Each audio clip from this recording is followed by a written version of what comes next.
Celebs to entrepreneurs, she's got the scoop. Community and entertainment, she's in the loop.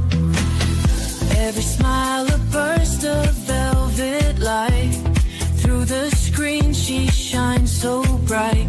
With the laughs and tales that weave tonight.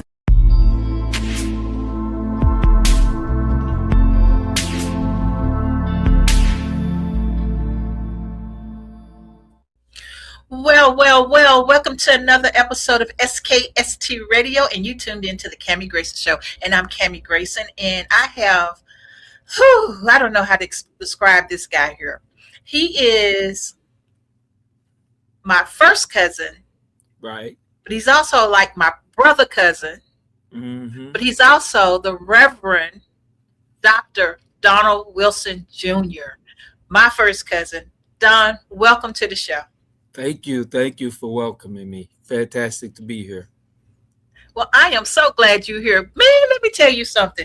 This interview is way past due. I mean, way. Did I say way? Way past due. Yeah, I agree with you on that. It is way past due.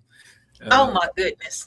So, but you know what? I'm so happy to have you. I'm so happy to have you in my life. I'm so happy that you are, just the bomb.com. I'm just like, first of all, guys, if you don't know, you catch his show on SKST Radio. Now, let me take it back a step or two. When I first started SKST Radio in 2009, the Eagles Perch was there. So my cousin has been supporting my business all these years. I am so grateful to have a family member, because people don't really get family members that support them like this. And I've had this family member, Don, him and his wife, Rebecca, have been there since 2009 doing SKST Radio. Dude, do it seem like it's that long? You know what? I was thinking about that this morning, because I was thinking about when you were here. We used to come into the studio and we used to, just kind of just like vibe and talk. And we did from the Eagles Perch from the studio. That was a long time ago. And that was. Yeah, I didn't have all this gray hair then either. So, Yeah, I didn't have these extra pounds either. It's been a minute. But yes, it has. We've been blessed. I think from the time that we were growing up till now, we've been blessed to stay in contact and be a part of each other's lives.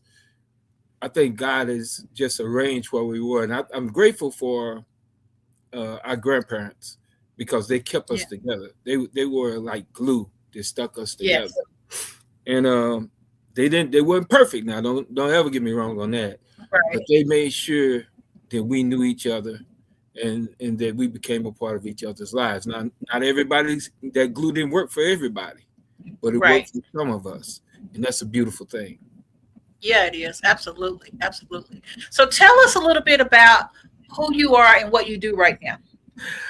All right. Let me see if I can go to what I'm most proud of. I am the pastor of Monterey Missionary Baptist Church, which is located in Fort Worth, Texas.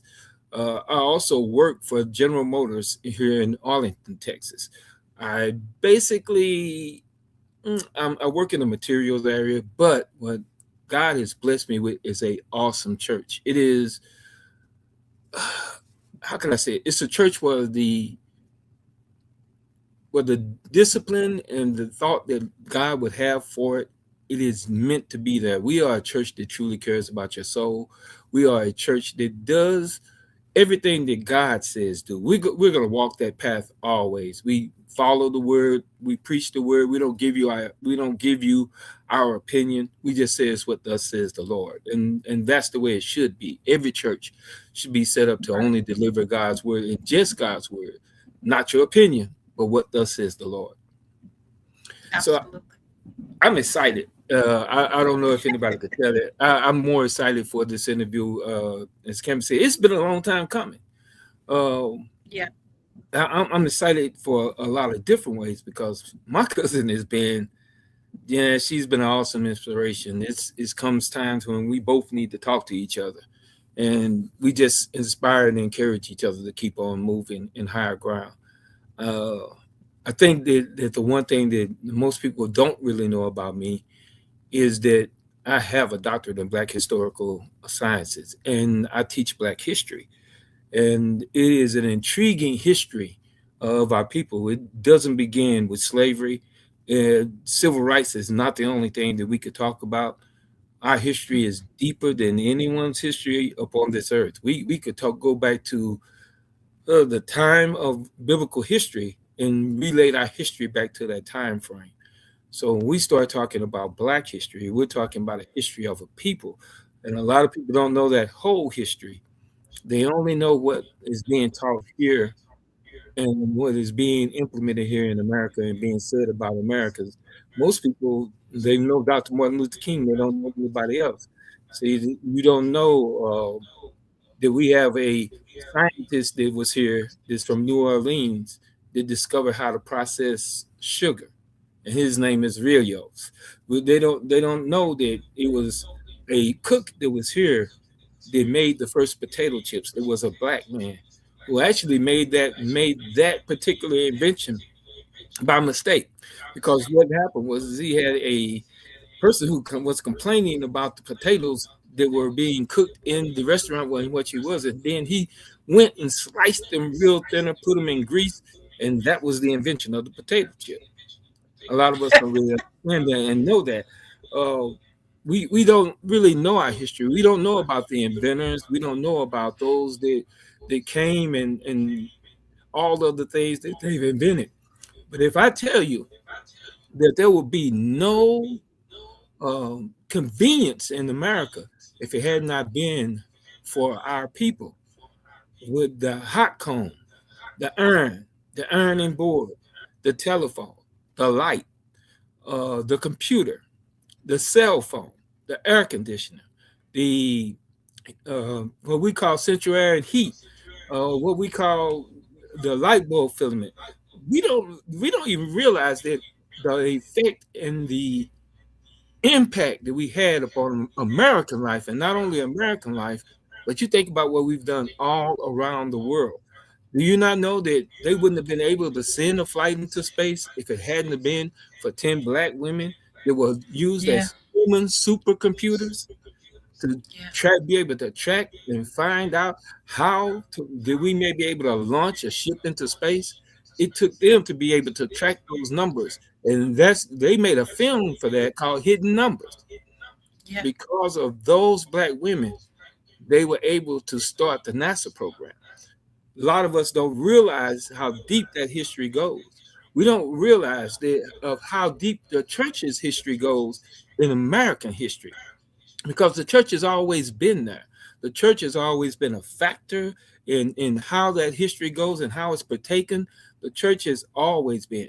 A lot of us don't even realize that we as a people, when we were slaves, went to church and the master kept guards at the church. They don't realize that when we raise that one finger up and you see people walk up out of the church, that's because they yeah, used to do that in order not to lose their lives when they had to go relieve themselves or something else within the church. They would raise their hand so that the master would know that they were yeah. leaving. And see, And and I never did that. That yeah, is crazy because I always thought it was just, Christian etiquette. When we mhm, have to go to be excused, I thought that was our excuse, please excuse us thing, yeah. for the That, pastor. that happened because of the slavery incident. A lot of people do Wow. not understand. I hear people all the time, they talk about slave life, and they wouldn't have wanted to be in the master's house because those slaves were different from the field slaves. But can I tell you a little secret? If it hadn't have been for the slaves that were in the house, the field slaves would still be struggling, because those slaves that were in the house learned how to read, write, and all of the other things that were necessary. You had to have a letter that showed that you were a freed man in order to be able to travel. And a lot of slaves escaped that way because those slaves that were in the house wrote them letters, because they normally wrote Wow. the letters for the master in order for them to be able to travel. So they wrote letters that showed that they were traveling, and a lot of people were freed that way. We don't understand that because we think that there was a difference between them. There was. They were treated differently, but they were normally spies. Do you not know that during the Civil War, that there was a young lady that stayed in the master's house, and what she did was is everything that they talked about doing, she would relay it back to others that were able to take that information to Union soldiers so that they would be able to cut the lines off so that the Southern armies wouldn't be able to move. Those people took risks because they were in the house. And if they got caught, they were dead. You see what I'm saying? Yeah. So they took risks. We don't know the story of the Underground Railroad. A lot of us get lost because we think that, the Underground Railroad was Quakers. The only thing we know about is Harriet Tubman. We don't know about the young lady that was called Pistol Pete, who carried 2 pistols. They were literally, she never lost anybody off of her route. And she literally would use that gun if she had to, because she didn't want anybody to stop her from getting her slaves up to free land. We don't know about James O'Shea. We don't know about Henry Box Brown. All we know about Henry Box Brown is that he mailed himself to Philadelphia in a box, But we don't know that he came back over 23 times to take others back on to the other side. We never heard about James Stewart O. We never heard about Phyllis Wiley. We never heard about those people because we don't know the Underground Railroad. You see what I'm saying? Right. So those people existed that we might be able to be free. And the Underground Railroad was way more complicated than what we thought it was. They had houses and places and churches and businesses, and it was a complex line to travel. And we don't know because we continue to think that these people didn't exist or these people didn't do anything that was significant. They did things. They risked their lives to go back for people when they had bounties on their head. A lot of us don't know about Henry Weaver. And I tell people, when you think of the story of Henry Weaver, you got to think of somebody that was never, ever caught. He got caught as far as we think of being caught. Like, they caught him as he was coming back, and they would look like they were going to hang him, and he would talk his way out of anything. He had what people said was a golden tongue. Master, if you don't hang me, I'll work harder than the rest of the slaves on the plantation. Master, if you don't hang me, I'll tell you where the Underground Railroad is here. Master, if you don't hang me. And they would take him back every time. And every time he needed to, he would take slaves with him right up out of there and head back north. Every time. He got caught more than 24 times, but he talked his way out of it. And he never lost a traveler with him. And the thing about Henry Weaver is the story goes, they tell the story about Henry not being able to sing. He was terrible at singing, but he's the one who had the song that went with him as he would start singing Swaying Low, and they would be telling him, "Oh, you sound so horrible." But the slaves that were listening to him would travel with him because when they heard Henry, they knew that he was moving. Okay.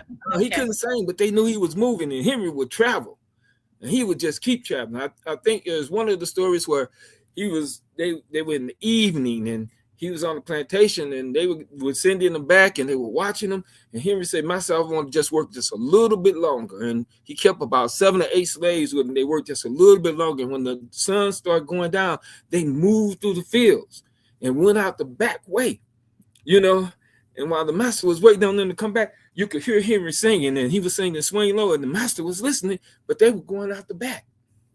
Went through the swamp, came out on the other side. They literally escaped to freedom. And the thing about Henry Weaver is he didn't lose his life as he was bringing someone back. He lost his life saving someone, to save their lives. Or one of his last journeys, he lost his life saving someone. So when you hear those stories and you start to understand the Underground Railroad conductors, and you think, some people say, well, our history started doing slavery. Well, you don't really know our history. So you don't know the history of the Cushite kings, and you don't know the history of the Ashanti people, and you don't know the history of the Yashimbek. You don't know the history of Iman Fo. You don't know the history of Queen Somalia. You don't know them because these queens were awesome. When Alexander the Great came and thought he was going to destroy them, they destroyed his armies. They beat them down. and kept their places free. When you start discovering about these queens and these kings that they went up to fight against, then you start saying, man, these people were powerful, you know. Yeah. Yeah. And Well, so what when I was doing the song, when I was mhm, doing the song of Kush for mhm. a local movie producer, I mean, you were my resource. You know, I was able to call you because I Yeah. wanted to write the lyrics to match what really, really happened. And Mhm. so to know the history of Kush, in which I really hope this guy get this show, this movie up and going, because we really need this movie. I mean, not Yeah. just because my song is going to be on it, but Mhm. because it's like for real history. And so, Dom, say a little bit about Kush. Just tell them a little bit about that.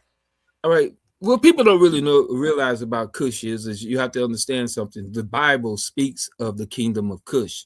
Cush and the Egyptians and the Cushites were cousins of particular people. So here's my question to you. If the Egyptians and the people of Cush were cousins, what do you think the people of Egypt look like? Because the Like people me, of Cush look just like us. So in order for them to have any familial basis, they would have to look alike, right? right? There were over 17 Cushite kings that sit on the throne of Egypt. Did you know that? Wow. Over 17 Cushite kings sit on the throne of Egypt. They conquered each other back and forth. So when you start finding that out, if you go into that history and you tally the Egyptian history, you'll find out that Moses was one of the generals that fought the Cushite armies. You'll find out that Cush was a kingdom that was so overpowering that they actually fought and defeated Egypt. That the people around them, they were scared of the Cushites because of their power and their strength. Uh, Wow. our history tells us that Noah had sons. Ham was one of those sons, and Ham's descendants were the Cushites. Did you know that? That was one of his descendants was a Cushite. His son was named Cush. So when you start looking at the kingdom of Cush, you understand that they're descendants of Ham. They're Hamitic in their blood. So when Right. you think of this, their cousins being the Egyptians, that was another son who was called Put. You get what I'm saying? Wow. So Yeah. when you start Yeah. when you start placing this history all together, you start learning about the Cushites. You start learning that they already had stuff in place before anybody ever thought about them. They were mathematicians. There's the city of Sonraye. There was an educational, a university, Timbuktu, a university in a Cushite kingdom. They already had archaeology, they already had astrology, they already had mathematics, they already had medicine. Do you get what I'm saying? Yeah. They already had these things before any European experience ever came along. They were already had these things. They had a calendar that was so tight, it kept things to the utmost. They had a way of being able to tell time that kept it down to the actual instant. They had already had a civilization that was moved and vocal and acted and voted. You don't know the stuff that we put together now was stuff that they already had developed. They knew how to do things. The story goes So that where do you think they got their smarts from? What do you think? I mean, because that's I'm so fascinated with Egyptians mhm. that it just blows me away that they were so modern. They had so many modern things. So where do you think that came from?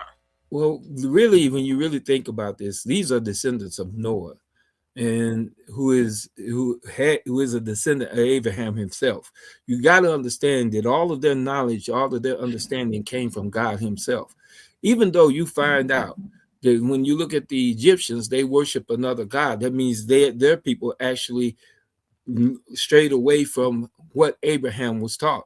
Then they start worshiping the god of the sun, which is called Ra, and all of those different gods. You had the Cushites that basically they worship Ra at one point in time. But what you find out when you start going into our biblical history, you'll find out that they start worshiping a god called Yahweh. And that is the God that we so worship. Hmm. because that is the Hebrew language for the word God. You get what I'm saying? And you'll start learning that the Cushites were stronger than anything that we could really believe. And in the land of Cush, everybody does not understand this. When you start talking about where Jacob was and all of his sons, they were in the land of Cush. That's where they were living before they came into Egypt. You get what I'm saying? A lot of us don't even understand that. We look at Cush, we say, oh, yeah, that was just a little bit of kingdom. No, they weren't. They were vast and strong and built up. They had armies. They had sailors. A lot of people will tell you right now, if you really look into the history, they had already been to the Americas long before Columbus and any other explorer had been here. They had already been here. They had settlements that were already here. When we look at the Indians of that day, we'll find out that they had a mixed breed of people already there that looked like us. Us, yeah. Black Seminoles is what we call them. They were part. They had been there. They meditated. They had intertwined. They became those people. They became the indigenous people that were already in the United States before we had the colonies to settle. They had already been there. When we start talking about South America, you really want to know the influence that those people had? Look at the pyramids that were already built in the lower parts of Mexico and South America. They resemble the pyramids that are built in Egypt. Go look at the House of Sun that is in Brazil. You'll find out that it looks just like a city that exists called Sunrise, the universal city that I was telling you about. Sunrise. It looks like a carbon copy of Sunrise. You get what I'm saying? They had already been here. They already knew the lay of the land. They had already sailed the seas. They had already done things. They had fought the Vikings, and we didn't even know that until we started delving into the history of those people.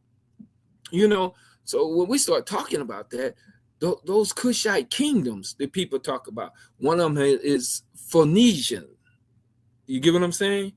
One part of that kingdom was Phoenicia. One part of that kingdom was people that we call Magi and all of these different things.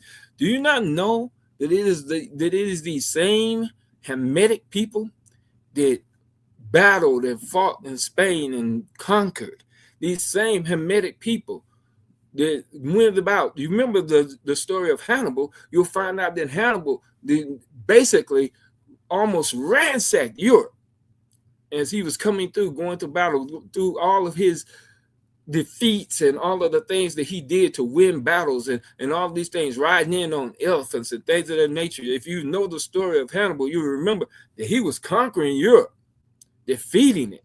And the only thing that really kept Hannibal from continuing and beating and really conquering and completing his mission was that the person that was supposed to meet him up didn't make it because of the winter. As they were going another direction, coming through and around near Russia, they didn't make it to them. Think about that. If they ever had, what would Europe be like now? We already seen what the Italians and what the Spaniards do. When they look, you see our history all over that place. You see our history because we had kings that sat on their thrones. So when people look at that and they say, man, I wonder what those people were like. You really want to know what they were like? They were explorers. They were kings. They were queens. They were warriors. They conquered. They did all kinds of things. When you start thinking about the things that they didn't just sit back on their laurels. They did things that was what some people call impossible. I think I was talking to a friend of mine and I told him, you really want to know why we keep saying our people? Look at the things that they have done, because you'll find influence of them all over the world. At one point in time, we know that even in Japan, there were Black people that were there because we can find evidence of them. They intermixed with races there. They became part of that culture. We can go and look at earlier samurais and we can see ourselves. All right. If we go into Europe, we already know what Spain looked like. We already know that the Italians didn't like us because of what Italy looked like at one point in time. The conquering that was done. We already know that Turkey at one point in time had us there. We had already taken and had a footnote there. We know at one point in time, because of the places that are mentioned in the Bible, that we were there. Wow. Our footprint was already there. We know, for without a shadow of a doubt, that we came into the Americas long before any of those other explorers got here. You could see pictures in times that we were, and the things that the indigenous people showed and the paintings that were done. We were here. We stepped on this ground long before they ever had that opportunity. We were moving. Well, we're going to take a quick break, and then we'll be back. We're going to learn a little bit more about this Black history because, man, shortest month of the year, and we get that. So we're going to enjoy the little short month that we do have and learn something about what we had. So hang tight. We'll be back after these messages. All right.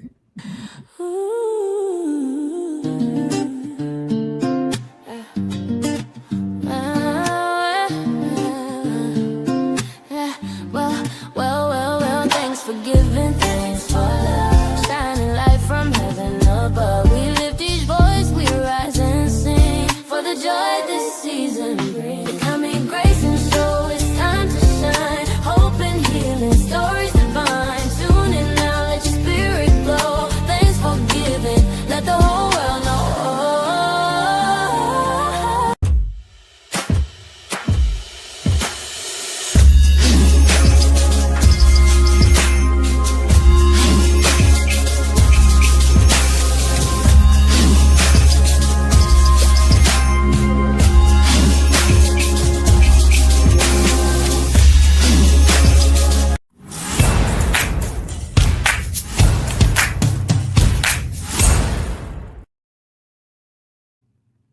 Well, if you just tuned in, you haven't tuned in too late. You tuned in to the Cammie Grayson Show. And man, let me tell you, we're learning about Black history from historian Dr. Reverend Donald Wilson Jr. He is also has a show here on SKST Radio, all the way from Fort Worth, Texas. Yeah. Dr. Don, come on, give us some more. Hit us with some more stuff that we don't know. Well, you were asking me about the Kushites, but you have to remember we were all over Africa. You had Mesopotamia, you had all of the lands. If you really look at the rivers that were stated to surround the blessed land that Adam was in, you'll find out that all those rivers fall within African domain. We know that as a people have tried to split up where Africa really is. And we always hear about them say that right now that these people are sitting here, they're sitting there, or they're in this land, but they're in Africa. They're a country on the inside of Africa.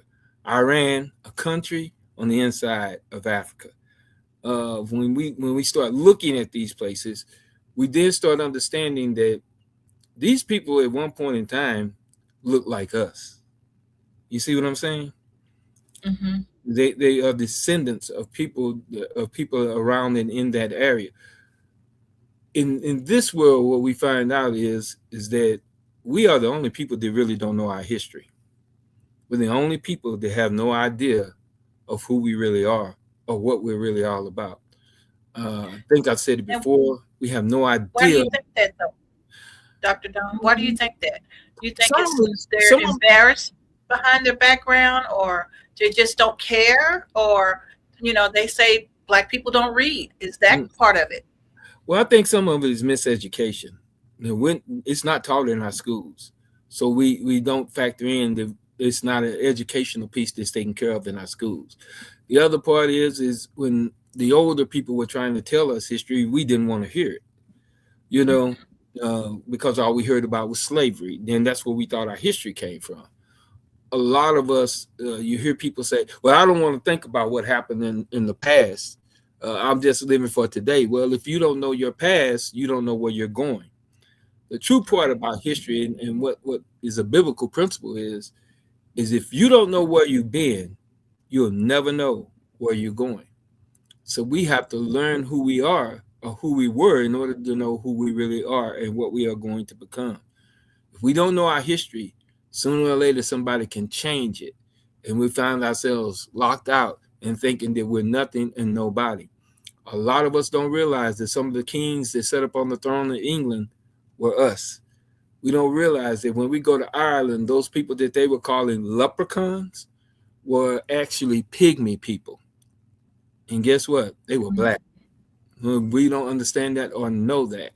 We don't understand that when we go out to all these different places, the theory where we thought the cartoon was really funny on Bugs Bunny, where they said the Tasmanian devil, and they were talking about the Tasmanian devil and how it comes in and tears up everything.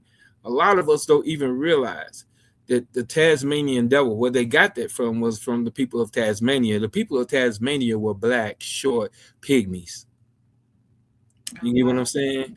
So we don't even get that the fact that they're making fun of us, you know, and they calling it the Tasmanian devil, but at the same time they're talking about our people, you know. We just have no idea because we don't think our history is that deep. And a lot of us don't realize we come from kings and queens. Those people that were stolen from Africa, they came from tribes that were very rich in their heritage, and people knew everything about them. The reason when they brought slaves over, they took that stuff away from them.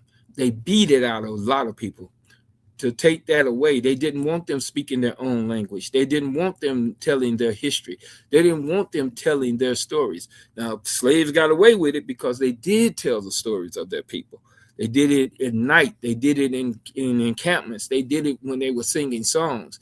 I think we have no idea that some of the spiritual songs that they sung at that time were actually what we call, when you look at the people that ran the Underground Railroad, they were staging songs or getting away songs.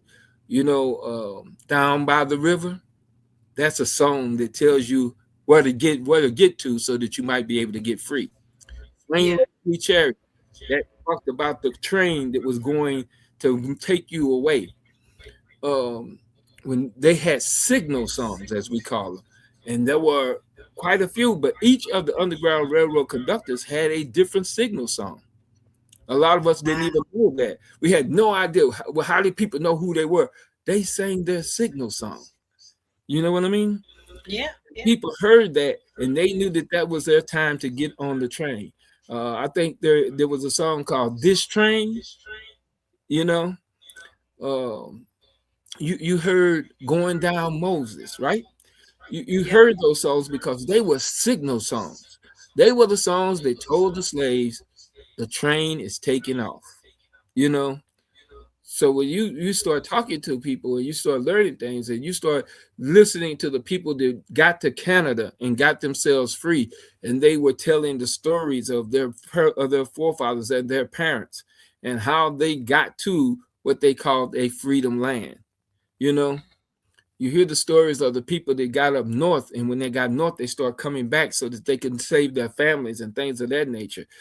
A lot of us have no idea. We look at the cotton gin, we don't even know who that's invented by, but it was a black man. You know, I told you about sugar processing. That was Norman Rillios. He discovered how to do that, and they didn't even want to give him credit for it. In fact, they gave others credit for it. Even though he founded the process, they tried to write him out of history by giving the credit to other people.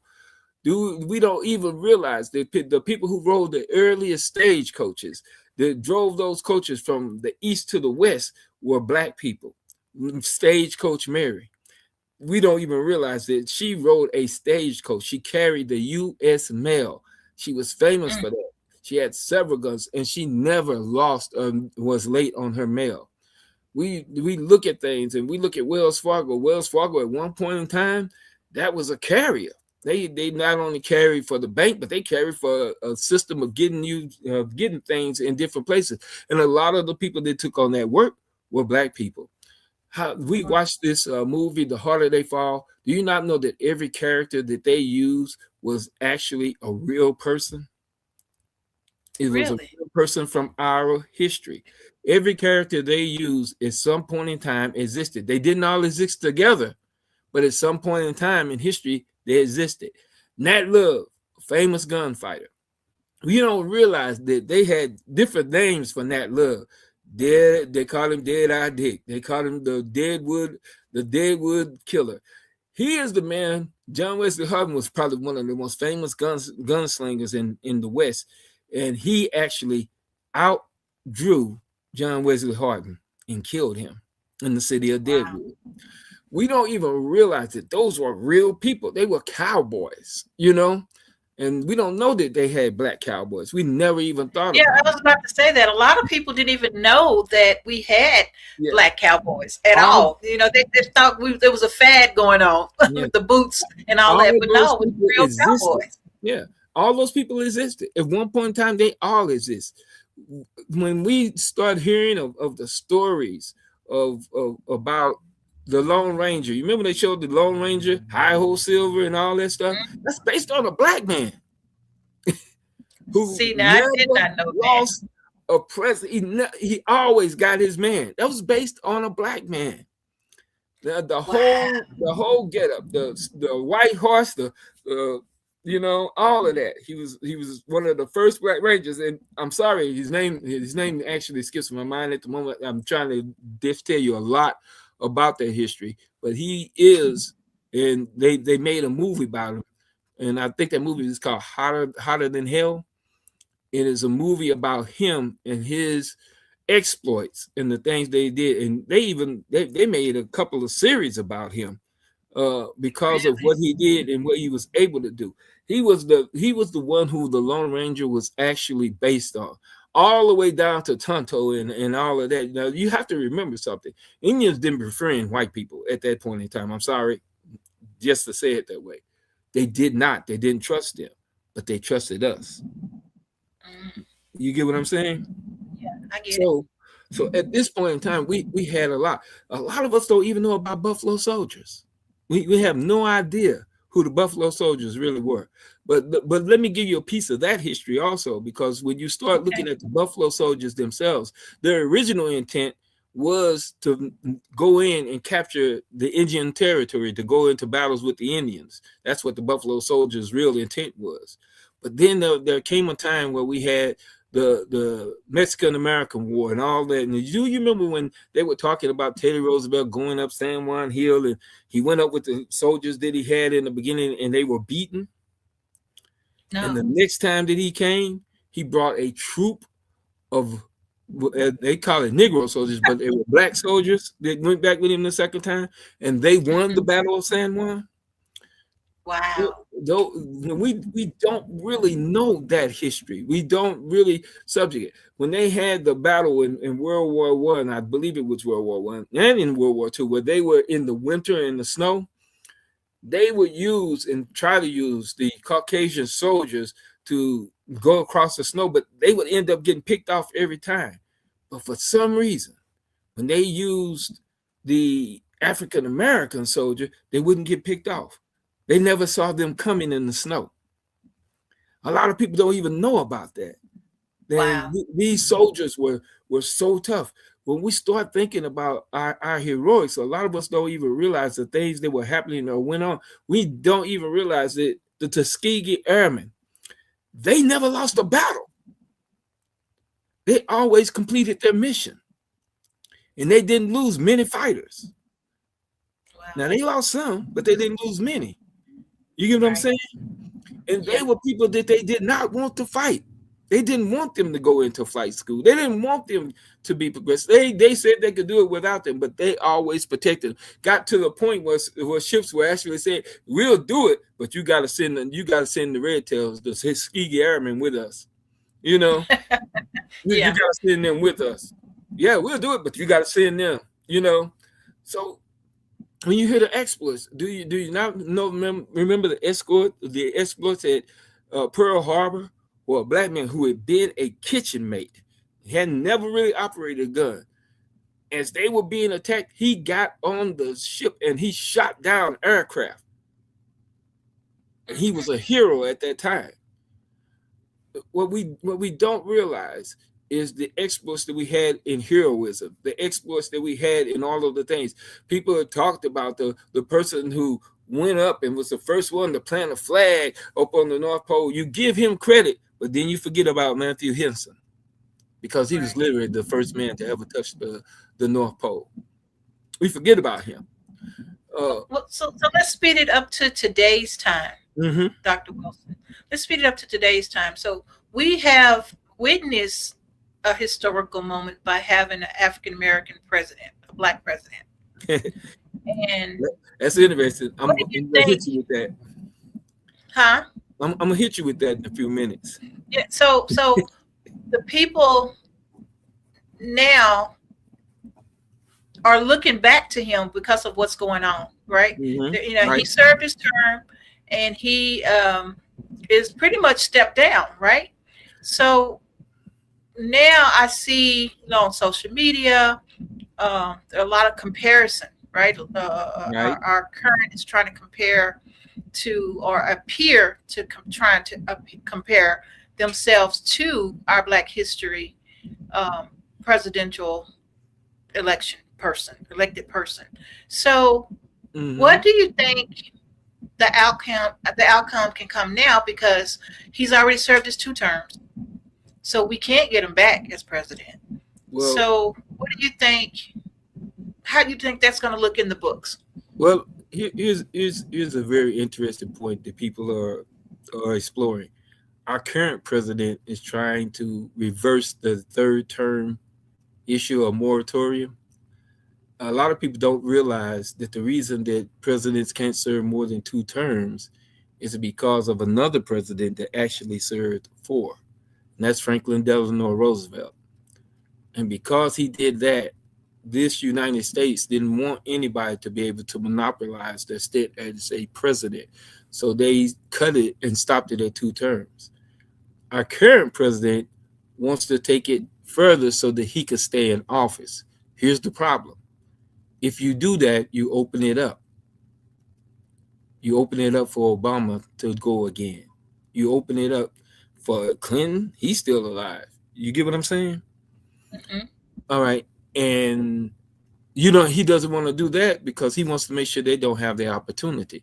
Everything that is being done today is very interesting to me because you hear from the mouth of the leader about the people or persons before him, and he steadily talks about the birthers clause and birthers right. Really, Obama was born in Hawaii, and he was born in Russia. Who has the greatest Mm-hmm. claim to being an American? You see what I'm saying? Right. Um, you don't want to you don't want that to happen, and you don't really want to attack. The one thing I see right now is he's currently trying to put his name on all of the greatest things that were built. The Kennedy Center. He wants to have his name on the Smithsonian.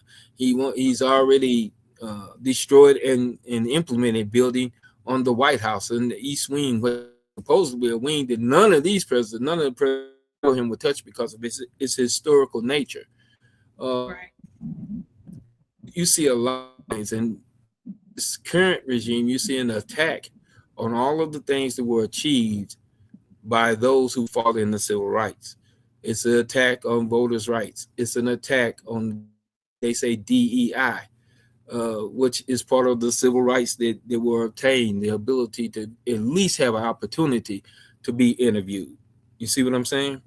Yeah. Uh, Yeah. now he's got that attack going, and when the universities wouldn't agree with him, he threatened to take money away from them. You know, uh, all of these things that are happening, all of these things that are coming to part, you're looking at it from a way that this is the part that people are not really watching. Make America great again is not make all Americans great again.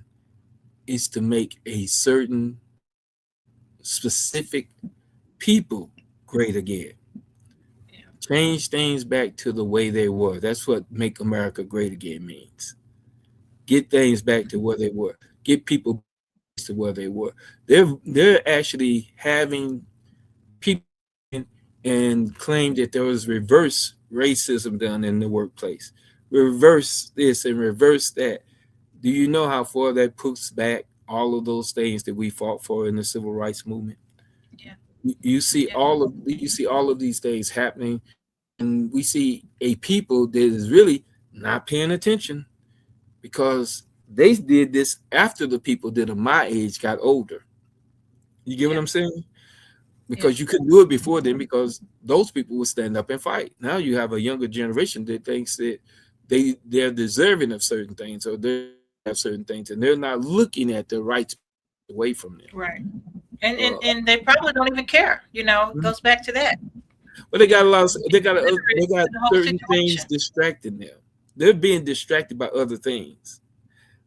Some of them are being distracted by their everybody wants to be have a music career. Some of them are being distracted. Everybody wants to be an entrepreneur. Some of them are being distracted because they don't see that they've taken away trades away from us. There were trades, plumbing, electrical, uh, air conditioning. Those were trades, and they're so looked down upon now by our people that people are stealing those from us. You know how why our parents and our grandparents and those people were so successful? They took on skilled trades. They learned those things so that they Yeah. would always be able to feed their families. They learned Right. trades like being a butcher, trades like being a plumber, trades like being electrician, trades that kept their families fed. There were, if you really look back at the integrity of the black family, you'll find out there were men who held 3 and 4 positions so that they could feed their family. One job wouldn't do it. You know, they yes they had farms, but they went out and they worked in skilled trade, some type of trade. They were worked in construction. They worked in putting in flooring cement. They worked. They had a trade. You don't see that today. It's looked down upon. Why do I need that? That's something that somebody didn't go to school needed. But let me give you a little hip to your story. Not everybody that goes to college is going to be successful in the field they chose. They're going to have to be Right. able to fall back on something. That's why those trades were there to give us the something to be able to fall back on, something to learn and always have with you. You get you a trade certificate, you will always be able to make money. That's what the CDL was. The gave us the truck driving experience. That was something Mhm. to fall back on. It didn't mean that everybody that educated they had to drive a truck. No, it just meant that I have an opportunity in case I can't do this anymore. Right. You know, Right. you had a trade. That was something that's real important, and it's even more important today that you have something to fall back on. Sometimes you're not going to be successful in your field. You got to have something to go back to. You got to have something to Right. fall back on that becomes something that'll take care of your family. Today's generation is so itchy or twitchy that they don't think of the longevity of things. They only think of things as a short, sweet moment. They're the microwave generation, as we call them. Yeah. I'm living It- for today. Forget yeah, about tomorrow. well, You know. I'm a microwave. What I don't get, what I don't get today, is not. I'm not going to be satisfied with it. They see it as I want some self gratification today. It needs to happen Yeah. today. They don't realize there will be a tomorrow. That time is coming, and if you don't prepare for it, you'll be left out in the cold. I think it was told to me that Black America right now produces in shopping sales. They have the largest shopping sales. They go out and spend billions of dollars shopping. Yeah. All right. But they don't own anything. Is that scary to you? Because that's scary to me. That's real scary. That's real scary because Because you're putting money yeah, in other people's pocket if you and you're traded within building your that neighborhood, ecosystem right? opposed to building your own. The thing is, we used to have mom and pop stores all throughout the Black communities. There were clothing Yeah. stores, there were butcher shops, there were shoe stands, and the people that own those things. You had grocery stores. You had now, if you go into a grocery store in a neighborhood, you're not going to see us in the store. You get what I'm saying? We're not Yeah. going to own it. There are no more mom and pop anythings. The children have either sold it or they lost it. It's just like Yeah. property. Our parents and our grandparents knew that property was king. They knew it and they tried to convey that to us. Own your own property. What we failed to realize is that if you own your own property, nobody can take that away from you. You get Right. what I'm saying? So Yeah. It's so funny. I thought about nanny, our grandmother. I remember when I got my first apartment, she gave me that big old mirror, the circle mirror.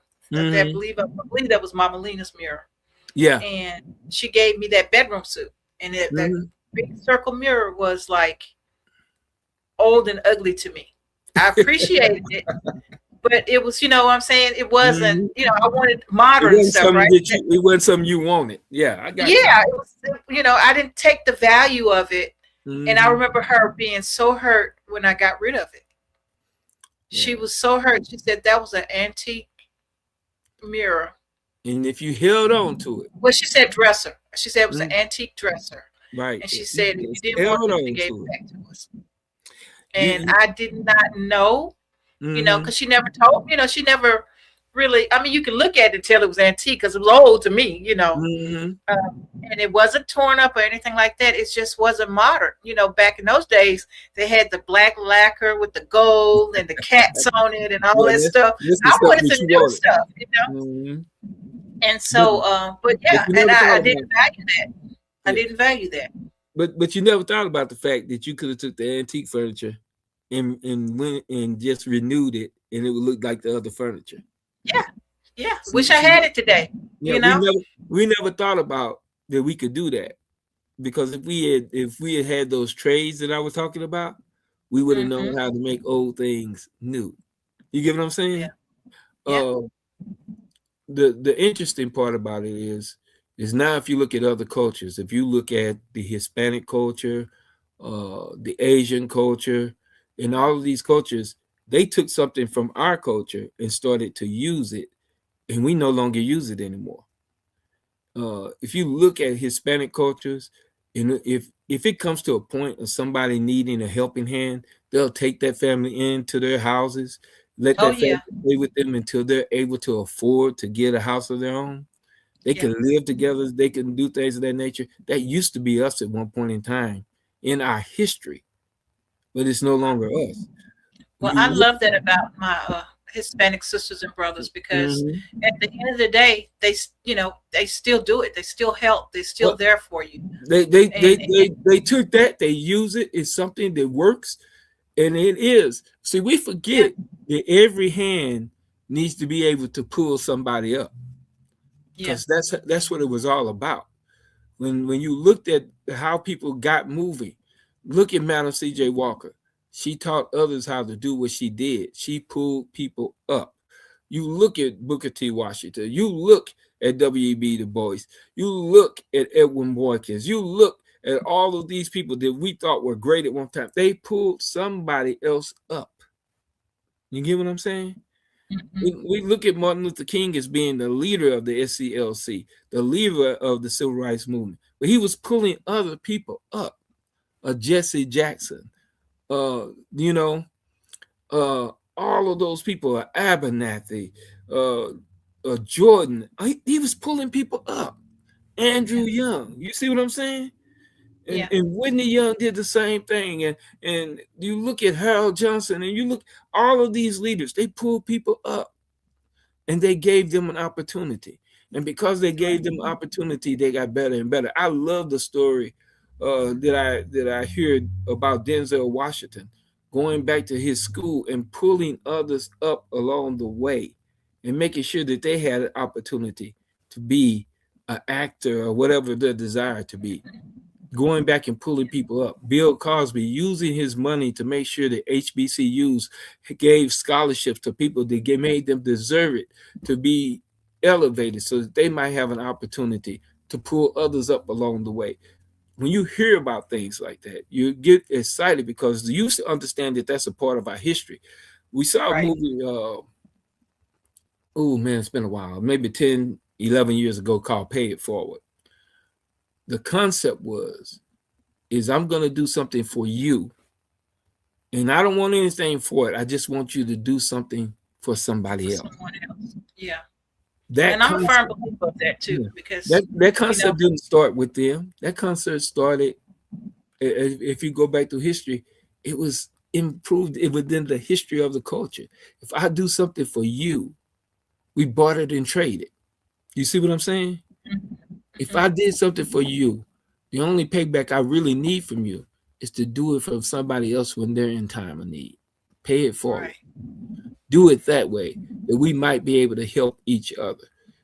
Yeah. In this Okay, day I and love that. time, in this world and time, when we start looking at race, which we should not be, every last one of us should be diverse in order to celebrate each other.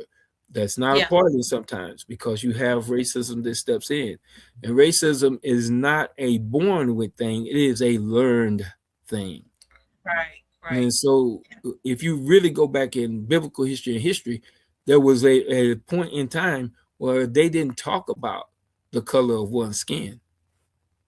There was no separation talked about. They didn't classify, well, he was black or he was white or he was brown skin or he was this or he was that. They didn't talk about that. They talked about the greatness of the person. They did talk about class, Mm-hmm.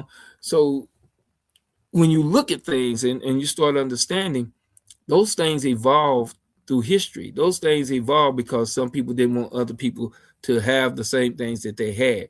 When we start thinking about the Klan, those were people that didn't want us to have what they had. They thought that we were less than them. They thought that we were animals to be sold. They forgot that they took us from civilizations, and because we spoke another language, they called us heathens. But we already knew how to communicate with each other. We already had the things that they were looking to have. Most of the greatest inventors were slaves that were put on plantations. We forget about the Paul Laurence Dunbar who wrote poetry, became the national laureate. We forget about we forget about a lot of those inventors because I Yeah. could keep going brain by brain, and excuse me for having But brain yeah, freeze. we're That's gonna have just to we're gonna have to do a part two to this because it's a lot of knowledge that's there, and that I feel like it's great being able to get it out. So, Dr. Wilson, as we wrap things up, can you let people know how they can get in touch with you or even learn where to go to get some of this knowledge? Well, I tell you what, you could contact me. I do have a couple of email addresses that you could actually reach me at. You can reach me at REV as in Victor, D as in Donald, Wilson JR at AOL.com, or you can reach me at one true worship at gmail.com. Either of those, you're able to reach me, and I will contact you back if I see an email from you. You can actually do that, or you can contact us. Come by and visit us at church. We have a great service. We start at about around 10:45, and we're not there very long. We're out of there as quick as we are in there. And then also you can catch his show. Usually I'm forwarding it on our page. And then also you can catch repeats of his show on SKST Radio Network and on Spotify, all the different radio stations that we're on, Spotify, Amazon Music, and all those different places. You can actually hear his sermon on those stations. Yeah. And you catch us on YouTube. Yeah, you can catch him on YouTube. Catch him on YouTube. So, okay, Dr. Wilson, well, thank you so very much for all your wealth of knowledge. I am so glad that we got this show on a board and made it happen because it was a long time coming. And just know I love you and I appreciate you. And for now, until next week, right here, SKST Radio. Tell them bye, Don. You be blessed. Love you and too. You all let God lead you and guide you because you're going to have to be a wave walker in order to make it through. You all be blessed. Absolutely. All right. Bye.